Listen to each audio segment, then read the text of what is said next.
thermal power station. Then after I joined to Government Technical College and worked as a lecturer to Government Technical College for 13 years. Then after I get selected to MPSC as a principal and worked as a principal for 22 years. And after 38 years prolonged service, I retired in August 2019, and this is my hobby to deliver motivational speeches to Indian youth. So I am speaking on confidence building, आत्मविश्वास को बढ़ाएं. तो friends, पहले एक शेर सुनाता हूँ. बिना मेहनत के तख्तो ताज नहीं होते, बिना मेहनत के तख्तो ताज नहीं होते. ढूंढ लेते हैं जुगनू अंधेरे में भी मंदिर, ढूंढ लेते हैं जुगनू अंधेरे में भी मंदिर, क्योंकि वे किसी बाहरी रोशनी के मोहताज नहीं होते, वे स्वयं प्रकाशित होते. तो फ्रेंड्स, किसी व्यक्ति ने एक बार एक विचारक से पूछा, वो कौन सी शक्ति है जो पहाड़ को भी हिला दे? विश्वास, आत्मविश्वास. आत्मविश्वास संपन्न व्यक्ति के लिए सब कुछ संभव है. विचारक ने कहा, जीवन का मूल मंत्र है कि अपने विषय में उच्चतम विचार रखने में लज्जा का अनुभव मत करिए. यदि भगवान ने आपको ऐसा बनाया है, इसमें उसको किसी प्रकार की लज्जा नहीं आई, तो फिर आप क्यों लज्जित होते हैं? एक युवक था, वो सदा मुस्कुराता रहता था. उसका शरीर दुबला पतला था, इस पर भी वो बड़े से बड़ा काम करने के लिए तत्पर रहता था. एक दिन उससे पूछा गया, आप सदा मुस्कुराते क्यों रहते हो? क्योंकि मुस्कुराना ही जीवन है, ये जिंदगी 4 दिन की है, मुस्कुराकर क्यों न जिए, ये उसकी सार्थक सोच थी. और जो वो हर काम को करने के लिए तत्पर रहता था, ये उसका आत्मविश्वास था. ऐसे लोग ही सही मायने में जीते हैं जिनके ओठों पर मुस्कान हो और दिल में कुट कुट कर आत्मविश्वास भरा हो. फ्रेंड्स, विश्व युद्ध के वीर सैनिकों के विषय में एडमंड केम्पर ब्रोस ने लिखा, हमारे सैनिकों की वीरता की कहानियां वर्णनातीत है, आश्चर्यचकित करने वाली है. जिनको हम साधारण सैनिक समझ रहे थे, उन्होंने अनेक आश्चर्यकारक कारनामे कर दिखाए. उदाहरण के लिए उस युवक को लीजिए जो अपने स्कूल के दिनों में बड़ा ही ढीला ढाला सा लगता था, अनुपस्थित भी रहता था, जो कभी परीक्षा में उत्तीर्ण नहीं हुआ. उसने जब सेना में भर्ती होने का यत्न किया, तो शारीरिक परीक्षा के अवसर पर डॉक्टर ने उसको अयोग्य घोषित कर दिया. उसने फिर यत्न किया, फिर भी असफल. इस प्रकार अनेक बार असफल होने पर भी न जाने कैसे एक दिन वो सेना में भर्ती हुई है. और जब हमने उसको देखा तो हम समझ गए कि कुछ दिनों में वो अपने हाथ पैर तुड़वाकर वापस चला जाएगा. बहुत दिनों तक उसके विषय में किससे कुछ नहीं सुना, किंतु अचानक एक दिन उसके मित्र के पत्र से विदित हुआ, मालूम हुआ कि उसने खाई में पड़े जलते हुए बम को उठाकर उसके फटने से पहले ही दूर फेंक कर खाई वालों के जीवन बचा दिया. इसी प्रकार एक दिन वो भीषण गोलियों की बौछार के बीच में से होकर गुजर गया और वहां से अपने घायल साथी को निकाल कर ले आया. रोड्स के बाद हमें भी अपने जीवन में अनेक ऐसे लोग मिलते हैं जो कुछ न होते हुए भी बहुत कुछ कर गुजरते हैं. उनमें भले ही दूसरों की अपेक्षा कम शक्ति हो, कम योग्यता हो, परंतु उनमें असीम आत्मविश्वास होता है जो उनको इस प्रकार के महान आश्चर्यकारक कारनामों में सफल बना देता है. फ्रेंड्स, यह मनुष्य का विश्वास ही है जो असंभव को संभव कर देता है. आत्मा में विश्वास, परमात्मा में विश्वास, मनुष्य का आत्मविश्वास उसको देवता बना देता है जिसकी इच्छा पूर्ण होनी चाहिए. दुनिया में जितने भी आविष्कार हुए या जितने भी ऐतिहासिक परिवर्तन हुए, उन सब के पीछे एक ही शक्ति थी, वो शक्ति थी आत्मविश्वास की. फ्रेंड्स, ईश्वर ने हमें भय की भावना नहीं अपितु शक्ति की भावना प्रदान की. उसने हमें प्रेम करना सिखाया और सुलझा हुआ मस्तिष्क दिया. फिर भी अधिकांश लोग स्वयं को अपनी दुर्बलताओं से मापते हैं, अपने सामर्थ्य से नहीं. यह बहुत कम लोग सोचते हैं कि हम में कितनी शक्ति है. हाँ, हम में कितनी दुर्बलता है इसका हिसाब फटाफट लगा लेंगे. हमारे जीवन में कितनी खुशियां है इस नजरे से नहीं देखेंगे, बल्कि दुखों का हिसाब लगाएंगे, संकटों को गिनेंगे. मनुष्य अपने महत्व को अपने विजय से मापने की अपेक्षा अपने पराजय से मापते हैं. ऐसे लोग अपने विजय की आकांक्षा को मात्र स्वप्न ही समझते हैं, उसे अपने जीवन का अंग नहीं बनाते. तुलनात्मक दृष्टि से देखा जाए तो बहुत कम लोग ऐसे होते हैं जो अपनी सामर्थ्य का उचित मूल्यांकन कर पाते हैं। अधिकांश लोग तो अपने विजय को किसी अन्य सामर्थ्य की विजय मान बैठते हैं। तथापि विश्वास ही एकमात्र शक्ति नहीं, वह महानतम शक्तियों में से एक है। फ्रेंड्स, युद्ध में बंदूक नहीं अपितु तो मनुष्य के भीतर का आत्मविश्वास लड़ता है। शेरपा तेनसिंह ने हिमालय पर विजय प्राप्त नहीं की थी, विजय पाई थी उसके आत्मविश्वास में।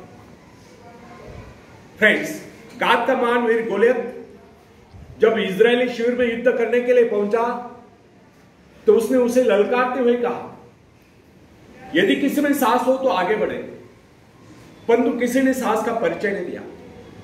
उसकी दूसरी ललकार सुनकर डेविड नाम का एक सैनिक उससे युद्ध करने के लिए आगे बढ़ा। गोलियत दाड़ रहा था, चिल्ला चिल्ला कर अपनी वीरता का बखान कर रहा था। डेविड जब साहस करके आगे बढ़ा तो वहां एकत्रित अनुभवी लोगों ने उसको अनेक प्रकार के शस्त्र पकड़ाए, किंतु उसने उन सबको वापस कर दिया। लोगों ने उसको बहुत समझाया कि इसके बगैर वह किस प्रकार लड़ेगा। उसने कहा, मुझे इन शस्त्रों का अभ्यास नहीं, मैं इन्हें नहीं चला सकता। ये मेरे शस्त्र नहीं, मेरे पास अपने शस्त्र है जिनके सहारे मैं उससे लड़ूंगा। डेविड ने वे सारे शस्त्र वापस कर दिए, केवल अपनी गुलेल ली और सामने पड़े कुछ कंकर उठा लिए। दूसरी ओर फिलिस्तीनी गोलियत सिर से पांव तक हथियारों से लैस ढाल से ढका हुआ, उसके पास बड़े बड़े घातक शस्त्र थे। गोलियत ने जब निहत्थे इजरायली युवक यानी कि डेविड को अपने से युद्ध करने के लिए आगे बढ़ते हुए देखा तो फिर उसी प्रकार गर्व से भरकर उससे ललकारते हुए बोला, आओ मेरे समीप आओ, मैं तुम्हारा मांस नोचकर आकाश में उड़ने वाले चिल कौवों को खिलाऊंगा। उसकी गर्वोक्ति सुनकर डेविड ने उससे कहा, गोलियत, तुम तो मेरे पास ढाल और तलवार लेकर आए, किंतु मैं तुम्हारे पास उस ईश्वर से विश्वास लेकर आया हूं जिसकी आज्ञा का तूने उल्लंघन कर दिया।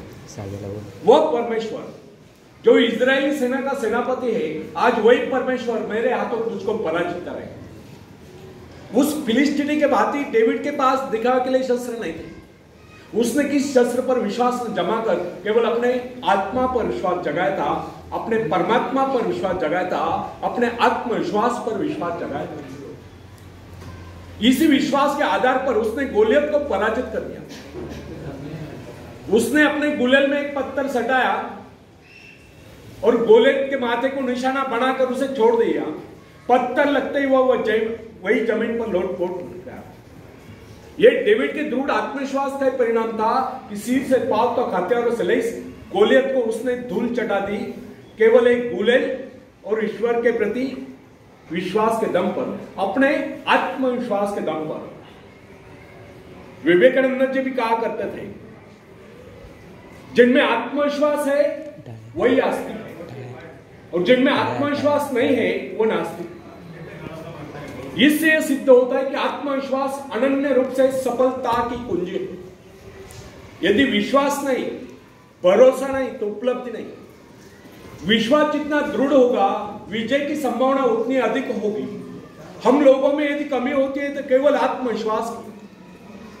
हम लोगों में यह भावना नहीं होती कि हमारे भीतर जो ईश्वर आत्मविश्वास के रूप में बैठा हुआ है वो संसार की सबसे बड़ी शक्ति है, वो शक्ति हमारी सहायक है। फ्रेंड्स, जो व्यक्ति आत्मविश्वासी होता है उसके लिए कोई भी कार्य असंभव नहीं होता। जो मनुष्य अपना आत्मविश्वास जागरूक कर लेता है उसकी शक्ति स्वयं में दोगुनी जाती है। जो व्यक्ति दृढ़ विश्वास के साथ किसी बात को कहता है, सभी श्रोताओं पर उसका वैसा ही प्रभाव पड़ता है। आत्मविश्वास के बल पर मनुष्य भयंकर से भयंकर परिस्थिति में भी अडिग रह सकता है। यदि मनुष्य में आत्मविश्वास न हो, न ही उसका परमात्मा की शक्ति पर विश्वास हो, तो वह कितनी महत्वाकांक्षाएं क्यों न पाल ले, वह उनकी पूर्ति नहीं कर सकता। यदि मनुष्य में आत्मविश्वास नहीं है तो वह कितना ही परिश्रम क्यों न कर ले, उसका सारा परिश्रम व्यर्थ ही जाए। जो व्यक्ति अविश्वासी होता है, समझे कि वह जीवन के नियम के विरुद्ध कार्य कर रहा है, अतः उसका असफल होना निश्चित है, उसको किसी प्रकार की उपलब्धि नहीं मिल सकती। हंसने मुस्कुराने जैसा मामूली कार्य भी जिसमें व्यक्ति को जॉब से कुछ खर्च नहीं करना पड़ता, बिना आत्मविश्वास के संभव नहीं। आत्मविश्वास के अभाव में ओठ भी मुस्कुराने से मना कर देते हैं। फ्रेंड्स, यदि आप जीवन में सफलता चाहते हैं, और हंसते हंसते इस जीवन को गुजारना चाहते हैं, तो सबसे पहले हमें अपने भीतर आत्मविश्वास पैदा करना। उन दो मनुष्यों में धरती और आकाश का अंतर होता है, जो आत्मविश्वासी है और जो अनात्मविश्वासी है। जो व्यक्ति आत्मविश्वास रहित होता है उसका जीवन कभी ऊपर की ओर उठ नहीं सकता, जबकि जो व्यक्ति आत्मविश्वासी होता है उसका जीवन ऊपर को उठे बिना नहीं रह सकता। संसार में जितने भी महान कार्य जिस किसी ने किए हैं वे सब साहस के आधार पर ही हुए और किए गए। आत्मविश्वासी व्यक्ति के शब्दकोश में असंभव शब्द होता है। जो लोग अपनी शक्तियों का अनुमान नहीं लगाते हैं, जिनके जीवन की आकांक्षाएं मात्र खाने पीने तक ही सीमित रहती है, जो ये नहीं जानते कि उन्हें इस धरती पर परमात्मा ने किसी कार्य विशेष के लिए भेजा है या उनकी इच्छा कोई कार्य विशेष करने की थी, वे लोग न तो आज तक कुछ कर पाए हैं ना ही भविष्य में कुछ कर पाएंगे। मेरे पास एक नवयुवक का पत्र है, वो लिखता है, मैंने अब तक कुछ न पाया है ना ही भविष्य में कुछ पाने की आशा रखता हूं। मैं सदा से ही अभागा रहा हूं। जिस कार्य को भी पूर्ण करने का मैंने प्रयत्न किया उसमें लगभग मैं असफल ही रहा। मुझ में कभी आत्मविश्वास था ही नहीं और मैं समझता हूं भविष्य में मुझ में कभी आत्मविश्वास जागरूक नहीं होगा। उस नवयुवक के असफल होने के कारण स्पष्ट थे। उसके असफल होने के मुख्य कारण उसकी मानसिक स्थिति थी। जिस आदमी की मानसिक स्थिति ऐसी होती उसको कभी सफलता नहीं मिल सकती। सफलता पहले मस्तिष्क में उपस्थित है, उसके बाद उसमें कार्य रूप में प्राप्त किया जाता है। मन में यदि विश्वास हो तो मनुष्य अवश्य सफल होगा। जिसके मन में यह विश्वास आ गया कि वह विजयी है, सफल है और दुनिया का कोई ऐसा कार्य नहीं जिससे वह अंजाम न दे सके, तो सफलताएं उसके कदम चूमती है, वह व्यक्ति सफल है। जब कोई व्यक्ति अपने मन में दृढ़ धारणा बना लेता है तो वह किसी का भला कर ही नहीं सकता, तो दुनिया की कोई ऐसी शक्ति नहीं जो उसे कार्य करने के लिए प्रेरित कर सके, उस कार्य में उसे सफलता दिला सके। जब हम जीवन में सफलता की बात सोचते हैं तो उससे पूर्व हमें अपने विजयदायी शक्ति पर पूर्ण विश्वास होना चाहिए। हमको अपने पर विश्वास होना चाहिए और जो कार्य हम करें पूरे दिल से करें, अनमने होकर नहीं, तभी हम उस पर विजय प्राप्त कर सकते हैं।